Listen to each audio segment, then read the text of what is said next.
If you would all please join me in a moment of centering silence as we begin our time together.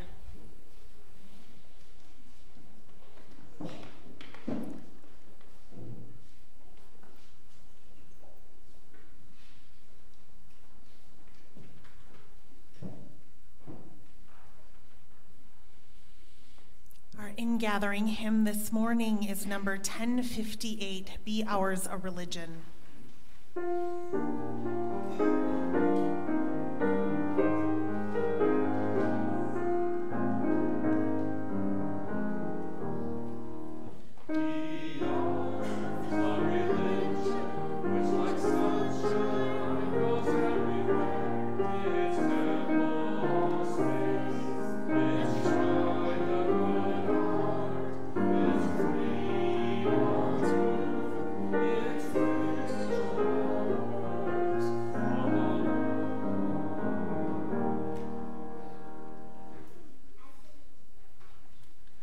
Good morning. That's what it says on here, but it's actually the afternoon. Kelly tricked me. Good afternoon, and welcome to the First Unitarian Society of Madison. This is a community where curious seekers gather to explore spiritual, ethical, and social issues in an accepting and nurturing environment. Unitarian Universalism supports the freedom of conscience of each individual, as together we seek to be a force for good in the world. My name is Julie, and on behalf of the congregation, I would like to extend a special welcome to visitors. We are a welcoming congregation, so whoever and whenever you happen to, whoever you are, or wherever you happen to be on your life journey, we celebrate your presence among us today. Newcomers are encouraged to stay for our fellowship hour after the service in the commons area of the Atrium Auditorium. Follow the herd. Members of our staff and lay ministry will be on hand to welcome you. If you are accompanied by a small child, please remember that if they need to talk or move around, the loggia area is a good place to retire with them. And at this time, we ask you to turn off all your cell phones and beepers and other electronic equipment that might cause a disturbance in the hour. I would like to take a moment to acknowledge the individuals and volunteers who helped to make this service possible. Our lay minister is Shirley Chosey. She's also our usher. Alice Delacroix is our usher as well. Carol Roan was a greeter. And I know all of you are looking at me right now and thinking that I look super cool and wondering, how could I do that? How could I get up in front of the church and greet everyone? Well, guess what?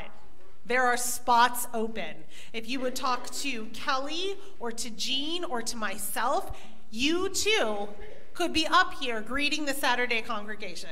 In fact, we are actually looking for a Saturday service coordinator, and I want to thank Carol Roan for being so awesome and doing it for so long. And now she's serving our congregation by being on the board of trustees, so she can't do that anymore. So if we want to have super well-coordinated Saturday services, one of you needs to step up. I'm looking at you. So with that, welcome again. There are announcements in your red floors in the order of service that describe upcoming events at the Society and have more information about today's activities. Also, you will see in the red floors that the Moses Annual Celebration is being held on Saturday, October 10th from 4 to 7 p.m. at Zion City International. FUS is a member of Moses, and you're all invited to join in for the festivities. Tickets are $15 and are available today after the service at the Moses table in the Commons, so stop by and get your tickets. Welcome again. I hope that this service stimulates your mind, touches your heart, and lifts your spirit. I'm sure that it will.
of us brings a separate truth here.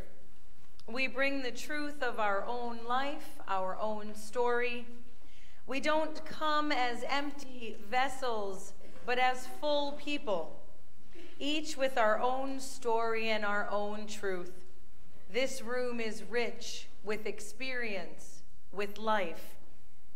All manner of people are here. Joyful, needy, frightened, anxious, grateful, connected. We all bring all of us here. May we recognize the truth and the story in lives other than our own. May we hear and honor the truths that we all bring as we gather together. Together we have truths.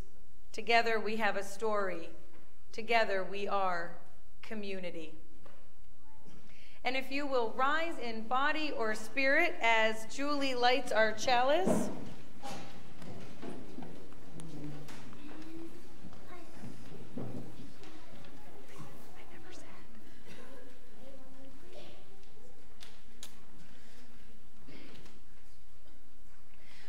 For daylight and darkness, for sunshine and rain, for the earth and all people, we offer deep thanksgiving. We kindle this light in celebration of the life that we share. And before we join together in song, if you will turn and greet your neighbor.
Please be seated. And now's a great time if anybody wants to come up closer to see the story. Oh, and come on up. Hi. There's more cushions over there if we need them too. Okay. Hi. Nice. Hey. Taz. Not feeling the love, Taz. He's tired. Me too. I want to come lean on Dad too. I'm kind of tired. Well, Julie's going to help today because usually I just tell you the story, but this book has pictures that I just love about this super sweet bear, and so I wanted you to see them. And the book is called I Have a Little Problem, Said the Bear. Once there was a bear who had a problem. He wasn't sure what to do, so he decided to travel around his village searching for those he thought were wise, because surely they could help. So first, he visited with an inventor. They're really smart people, right? I have a little problem, said the bear. You see, Of course, said the inventor. I know exactly what you need. A heavy bear like you needs something to make him feel lighter. I have just the thing. He got a pair of wings from his workshop and fastened them to the bear's shoulders. Said the bear. Then he shrugged and he went along, looking kind of worried. Next, he found the tailor. I have a little problem, said the bear.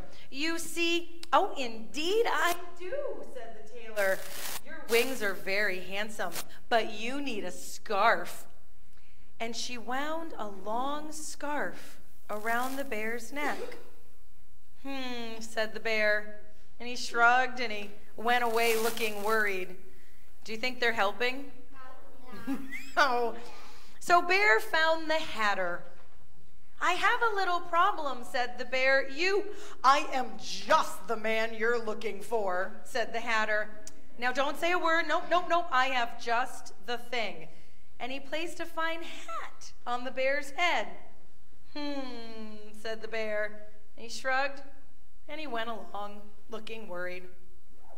On to the doctor went Bear. I have a little problem, said the bear. Well, I can tell that just by looking at you, said the doctor. My special vitamins will have you fit as a fiddle in no time. He handed the bear a box of vitamins. Take one every morning. Said the bear. He shrugged and he went along looking worried. Out in the street, Bear ran into a vendor. I have a little, said the bear. Problem, said the street vendor, but I have the cure. This little charm will bring you good luck wherever you go. And he hung a silver pig on a chain around the bear's neck. Said the bear.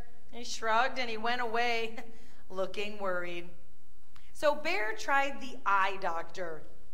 I can see you have a problem. That's why I'm here. And she placed a pair of glasses on the bear's nose. Now, isn't that better? Said Bear. He shrugged, went along, looking worried. So on to another shop Bear went. I have a little problem, said the shopkeeper. Well, never you worry, my dear. This honey will sweeten up your life in no time. And she handed Bear a big jar of honey. Said the bear, and he shrugged and he went along looking worried. Does anybody know what Bear's problem is? No. Yeah, okay, good. Just making sure you're catching on here. So Bear walked into a shoemaker shop. You have a problem, said the shoemaker. You need boots. She pulled a pair of boots out of a box. A real bear needs real boots. And these are the best bear boots I have, a perfect fit. Said the bear, and he shrugged and he went along, looking worried. At the top of the hill, the bear stopped. He looked back over the town and he shook his head. He was worn out. The bear unfastened his wings, took off his hat, and his scarf, took off his glasses and the pig on a chain, kicked off the boots, set the vitamins and the honey on the ground, and he sat down on the hill and he sighed. Can you sigh? "What's the matter?" asked a fly on a blade of grass right beside him. "I don't want to talk about it," said Bear. "No one listens to me anyway." "I'm listening," said the fly. "Tell me about it." "I have a little problem. You see, I'm afraid of the dark, alone in my cave. There are no other bears for miles around, and I don't know anyone who wants to sleep in my cave with me. I dread the darkness all day long." "That really is a problem," said the fly, "but I think it can help. It just so happens that I'm looking for somewhere to live. A bear's cave sounds very cozy. I could move in with you. What do you say?" Said the bear. "I feel better already." So the fly hopped onto Bear's shoulder where she made herself comfortable, and they went off together looking happy. So what was the secret? What did Bear need? He was afraid of the dark and he needed a friend. And all those other people, the tailor, the shopkeeper, the hatter, what was the one thing they didn't do? Listen. They didn't listen. And I know we all have times when we think, I'm not even going to bother. Nobody listens to me anyway. And so the message is find somebody who listens. Hopefully there's a grown-up in your life that listens to you. And it's very important for you, too, to be a good listener. Thanks so much for listening to this story today. You can head off to your classes. We're going to rise, embody your spirit, and sing you out. Have a great time. Hey.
From Victoria Stafford. I knew a man once who came to church every Sunday. You may find nothing remarkable in this, but think of it. A man who came every single Sunday, and it was not that he lacked other things to do. I knew him only in the last years of his life. A birthright Unitarian, a retired geologist who, when he was not in church, was a volunteer for Amnesty International, for the local food bank, for the American Civil Liberties Union, for the Family Planning Clinic, the AIDS Project, for the Unitarian Universalist District we were a part of, the Audubon Society, and a splendid community chorus.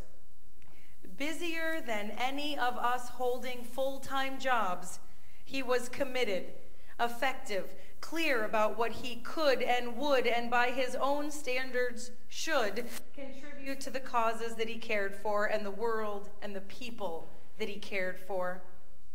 But what set him apart from all of us was that he came every single Sunday. And because of hearing loss, I think more than any sense of his own importance, he sat in the front row. Why do you come, John? In all kinds of weather, when you're well, when you're not, when you like the guest speaker, and when you know you won't. Why do you come every Sunday? I asked him this not long before he died. His answer was straightforward, just like the man himself. I come, he said, because somebody might miss me if I didn't. He said it in a way not arrogant at all, but generously and honestly. He was the kind of person who saw it as his duty and his privilege to welcome newcomers on Sunday morning, not because he needed more friends himself. The man was 80 years old, with a lifetime of friends and colleagues and acquaintances to spare.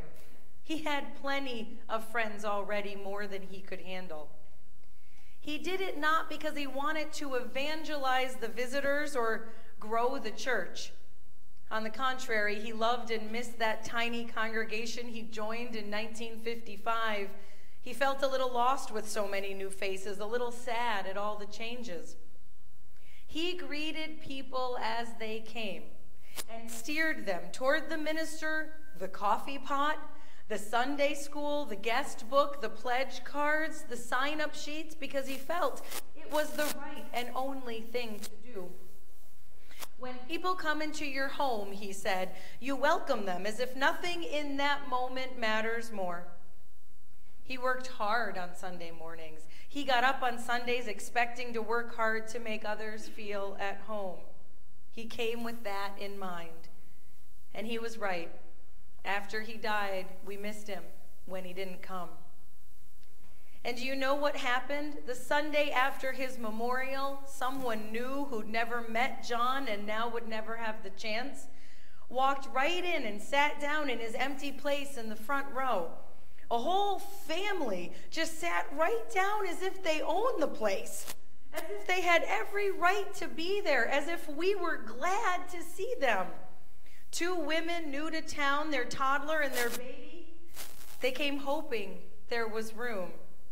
And John himself would have been delighted.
In our house, the past month has been one of transition, settling into new routines, learning about new classmates, new teachers, new rooms, when to go where.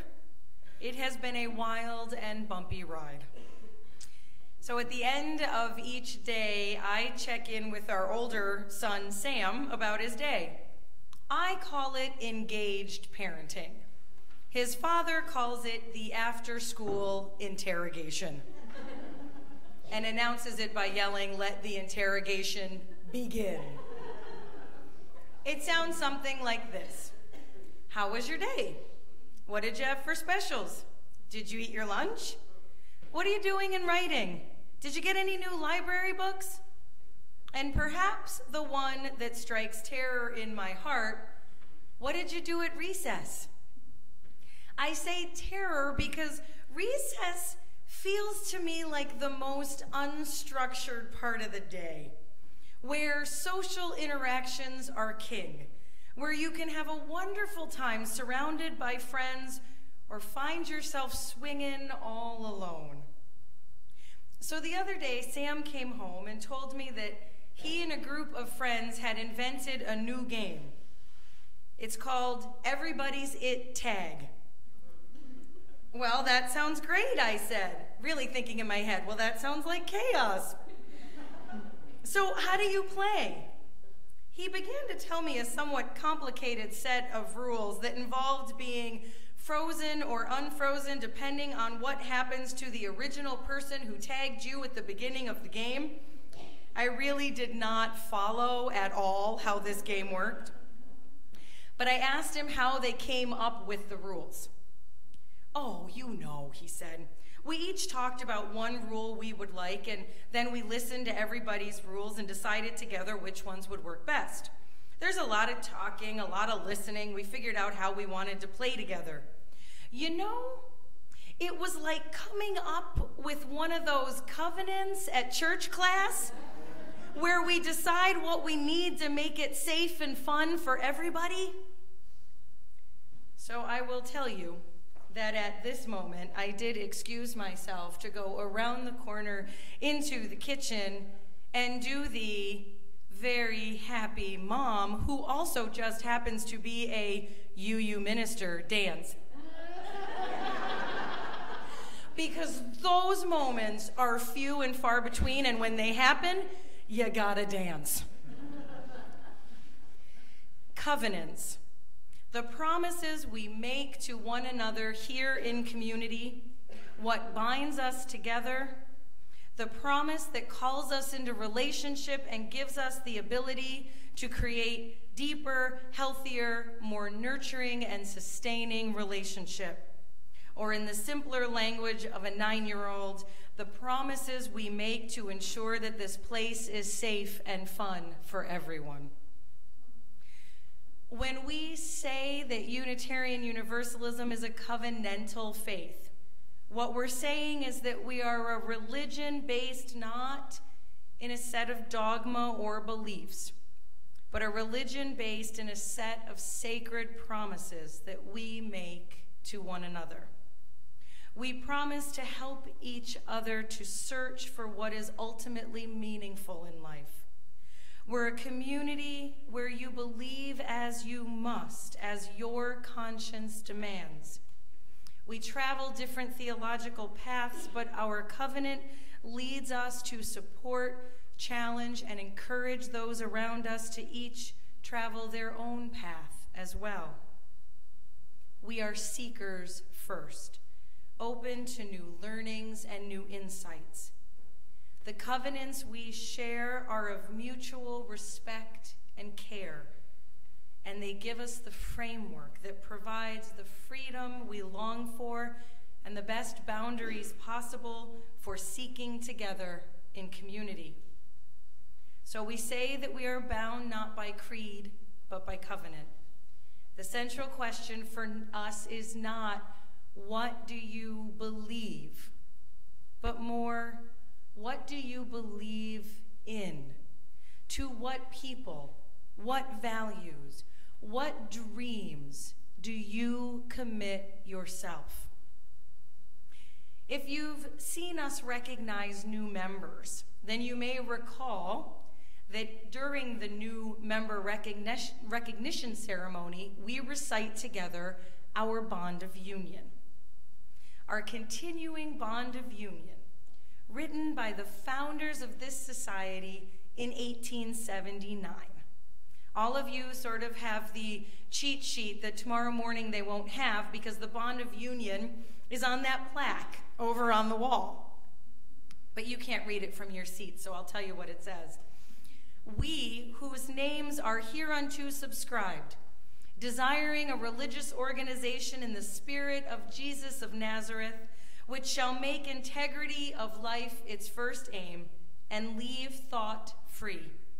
Associate ourselves together as the First Unitarian Society of Madison, and accept to its membership those of whatever theological opinion who wish to unite with us in the promotion of truth, righteousness, reverence, and charity among all. This may not seem like a radical statement to us today, but there's one line that often causes people confusion, causes some people alarm, and you might be able to guess which line that is. Desiring a religious organization in the spirit of Jesus of Nazareth. It never fails after new member recognition ceremony. There are always the phone calls the week after that say, I read that in the Bond of Union. What does that mean? The radical piece of that line is that in 1879, these Unitarians were speaking of the wisdom, the teachings, the love of the very human Jesus of Nazareth. Not a divine Messiah, not the one and only Son of God, but the very earthly man whose life and lessons are a guide for us all. Our bond of union states, those of whatever theological opinion who wish to unite with us in the promotion of truth, righteousness, reverence, and charity among all. So the central question is not what theology do you believe, but rather where do you commit your heart and your life? Is it in the search for truth? Is it in the love of all? Is it in the desire to work for a vision of a world made whole? If you say yes to that, then welcome one and all. In an article on covenants, Victoria Safford said, seeing ourselves as bound in covenant is an old practice. In 1630, John Winthrop, who would soon become the first governor of Massachusetts, spoke to a soggy, stalwart band of fellow Puritans sailing with high and pious hopes toward a new life in a new world. This is what he said to them. Now the only way to avoid shipwreck and to provide for our posterity is to follow the counsel of Micah, to do justly, to love mercy, and to walk humbly with our God. We must be willing to abridge ourselves of our superfluidities for the supply of others' necessities. We must uphold a familiar commerce together in all meekness, gentleness, patience. We must delight in each other, make others' conditions our own, rejoice together, mourn together, labor and suffer together, always having before our eyes our commission and community in the work, our community as members of the same body. So shall we keep the unity of the Spirit in a bond of peace. His words were an extraordinary declaration of interdependence. Despite their stone-cold reputation, their caricatured intolerance, These were people who promised to bear each other's burdens as their own, to subvert their separate private interests, their superfluidities for the public good of all. Humbly, gently, patiently, they would serve a vision larger than any single eye could see. They would hold before them a larger hope. Those who heard John Winthrop speak would surely have grasped that danger metaphor. They would have been afraid not only of foundering literally on New England's rocky shore, but of failing in their errand to establish their commonwealth, their city on a hill. The only way to avoid shipwreck, spiritual or otherwise, was to keep the unity of the Spirit in the bond of peace, to make and keep a sacred covenant together. Covenants in our tradition remain our way to walk together across disagreements, dissent, and difficult decisions, cherishing the way we walk together, the way we live and breathe together, cherishing that as dearly as the outcome itself. This is no easy aspiration. Philosopher Jacob Needleman said it this way: "We obviously cannot confront this tangled world alone. It takes no great insight to realize that we have no choice but to think together, to ponder together in groups and communities.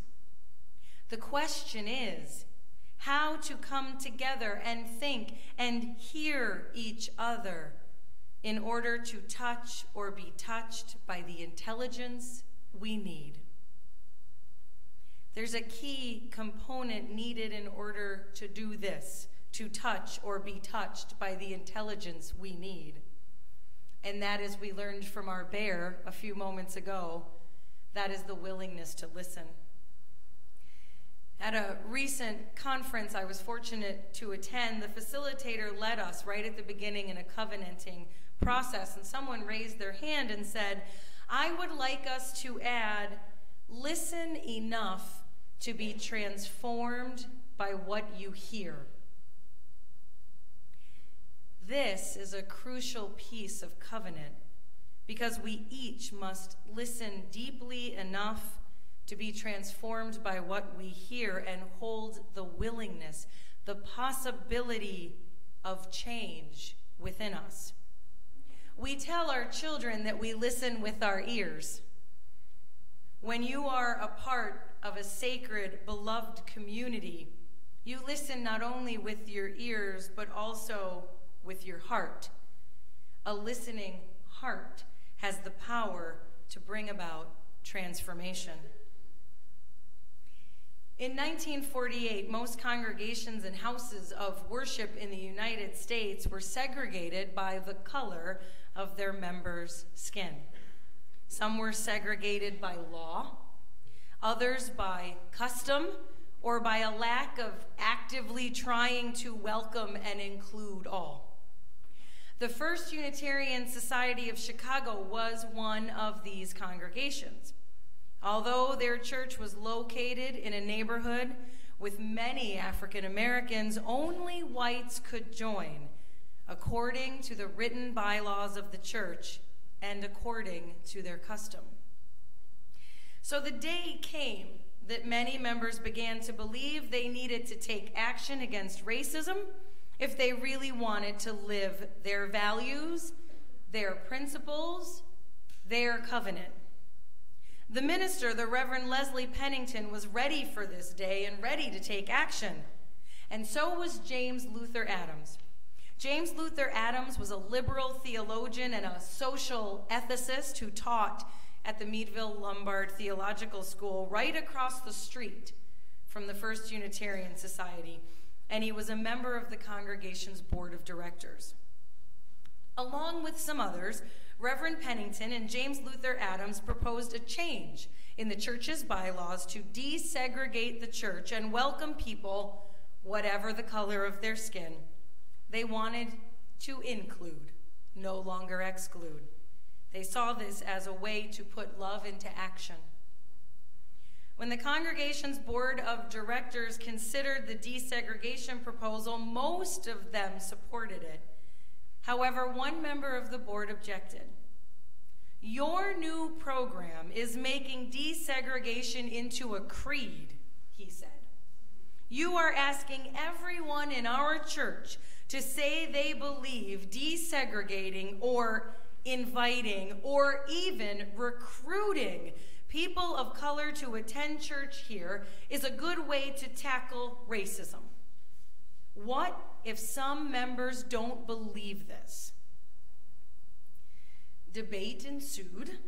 Both sides felt in their hearts that their belief was right. Perhaps they were so busy trying to be heard that they forgot to listen, and so they kept on talking. The debate went on in several board of directors meetings, one lasting until the early hours of the morning. Everyone was exhausted and frustrated. And finally, James Luther Adams turned to the person who had voiced that strongest objection and said, "Tell me, what do you say is the purpose of this church?" Suddenly, everyone was listening. And the board member replied, "Okay, Jim, I'll tell you. The purpose of this church is to get hold of people like me and change them." And the First Unitarian Society of Chicago successfully desegregated. Listen enough to be transformed by what you hear. Someone once said, "Covenant is a promise I keep to myself about the kind of person I want to be, the kind of life I mean to have, together with all other people, in the kind of world we want to build." When we welcome babies, when we welcome new members, when we celebrate the love of beaming couples, when we ordain new ministers, we speak not in the binding language of contract, but in the life-sustaining fluency of covenant. From covenant to travel together, we will walk together with you, child. We will walk together with you, friend. We will walk together with each other toward the lives we mean to lead, toward the world we mean to have, the world of compassion, equity, freedom, joy, and gratitude. We do this by sharing our lives and our stories with one another, listening to one another so that each and all can come into the fullness of their beings. Our stories become real when they are witnessed by others, and our community becomes whole in their tellings. We have many opportunities to listen to each other, to witness one another's stories, to hold dear the hearts and the lives of those sitting here with you. But this weekend we are calling out one way in particular, and that is our small group ministry. These groups are a real-life way for you to live out covenant in deepening relationship. They are transformational groups of connection and healing. They provide safe, caring, nurturing environments, warm human circles where you can deepen and broaden your exploration and reflection, even as you are enriched by the sharing of others. Now, there will be members of the small group ministry program in the Commons. After the service today, Julie and I will be there as well, and we would love to talk with you about making one of these groups a part of your life. So I'll leave you today with these words from Starhawk. We are all longing to go home to some place we have never been. A place half remembered and half envisioned, we can only catch glimpses of from time to time. Community. Somewhere there are people to whom we can speak with passion without having the words catch in our throats. Somewhere a circle of hands will open to receive us. Eyes will light up as we enter. Voices will celebrate with us whenever we come into our own power. Community means strength that joins our strength to do the work that needs to be done. Arms to hold us when we falter, a circle of healing, a circle of friends, someplace where we can be free. May we create this beloved and blessed community together. And I now invite you into the giving and receiving of the afternoon's offering, which you can see in your order of service. This outreach offering will be shared with Fair Share CSA Coalition, and you can find out more about them in your program.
rise now in body or spirit for our closing hymn number 323.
Into this home we have brought our hunger for awakening. We have brought our compassionate hearts and our will toward justice. We have brought the courage to walk on after hard losses. We have brought our joy, our hope, and our gratitude for ordinary blessings. We do not leave these here. May we gather them up, these blessings of compassion and yearning and courage. And may we let them echo in our lives, in our words, and in our deeds and our dreams.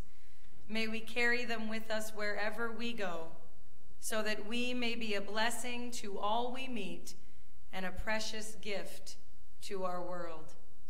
Blessed be, and go in peace, and please be seated for the postlude.